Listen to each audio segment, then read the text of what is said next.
மாதா தொலைக்காட்சி அன்பர்களே, இறந்த நம்பிக்கையாளர்களின் ஆன்மாக்கள் இறைவனிலே நித்திய இளைப்பாற்றி அடைய நமது மாதா தொலைக்காட்சியோடு இணைந்து ஒரே குடும்பமாக மன்றாடுவோம்.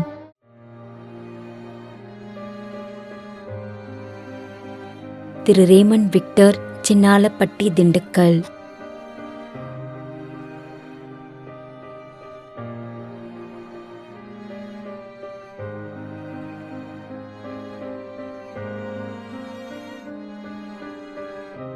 Naveen Christopher David.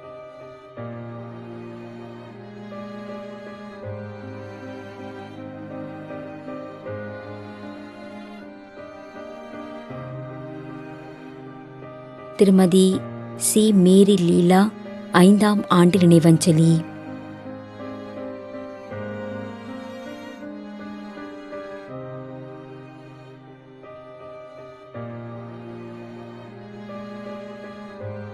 G Benjamin.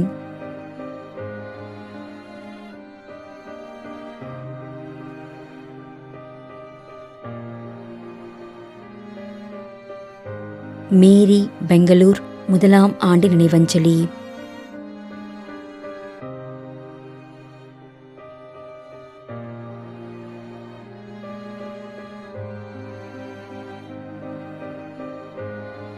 Bernard Viv, 40ஆம் நாள் நினைவஞ்சலி.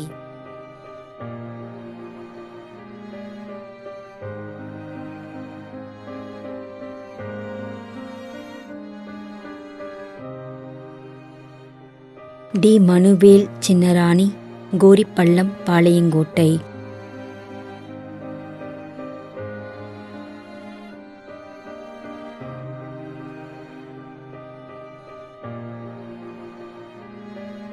அமிர்தராஜ், லூர்து சுவாமி.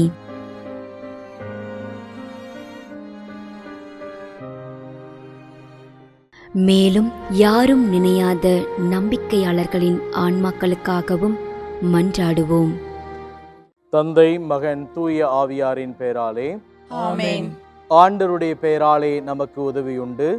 விண்ணையும் மண்ணையும் படைத்தவர் அவரே. திருவெளிப்பாட்டு நூலிலிருந்து வாசகம்.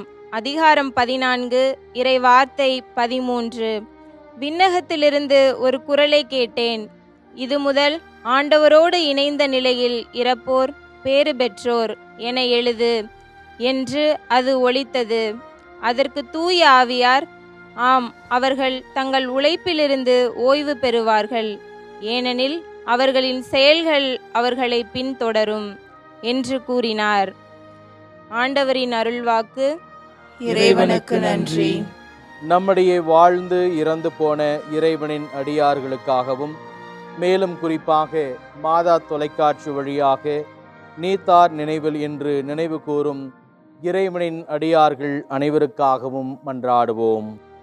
விண்ணுலகில் இருக்கின்ற எங்கள் தந்தையே, உமது பெயர் தூயது என போற்ற பெறுக. உமது ஆட்சி வருக. உமது திருவுளம் விண்ணுலகில் நிறைவேறுவது போல மண்ணுலகிலும் நிறைவேறுக. எங்கள் அன்றாட உணவை இன்று எங்களுக்கு தாரும். எங்களுக்கு எதிராக குற்றம் செய்வோரை நாங்கள் மன்னிப்பது போல எங்கள் குற்றங்களை மன்னியும். எங்களை சோதனைக்கு உட்படுத்தாதேயும், தீமையிலிருந்து எங்களை விடுவித்தருளும். ஆமென். மன்றாடுவோமாக. இறைவா, இரக்கம் காட்டுவதும் மன்னிப்பு அளிப்பதும் உமது இயல்பு. ஆகையால் உமது திருவடிகளுக்கு வந்துள்ள இன்று நாங்கள் நினைவுகூரும் ஆன்மாக்கள் மீது இரக்கம் கொண்டு அவர்களுடைய குடும்பத்தார் மற்றும் மாதா தொலைக்காட்சி குடும்பம் செலுத்தும் ஜெபங்களை ஏற்று அவர்களது குற்றங்களையும் அவற்றுக்குரிய தண்டனையையும் மன்னித்து அமைதியையும் முடிவில்லா வாழ்வையும் தந்திடுமாறு எங்கள் ஆண்டவராகிய கிறிஸ்து வழியாக உம்மை மன்றாடுகிறோம். ஆமென். நிலையான இளைப்பாறுதலை ஆண்டவரே இவர்களுக்கு அளித்தருளும். முடிவில்லாத ஒளி இவர்கள் மேல் ஒளிர்வதாக. இறந்த நம்பிக்கையாளர்களின் ஆன்மாக்கள் இறைவனின் இரக்கத்தினால் அமைதியில் இளைப்பாறுவனவாக. ஆமென்.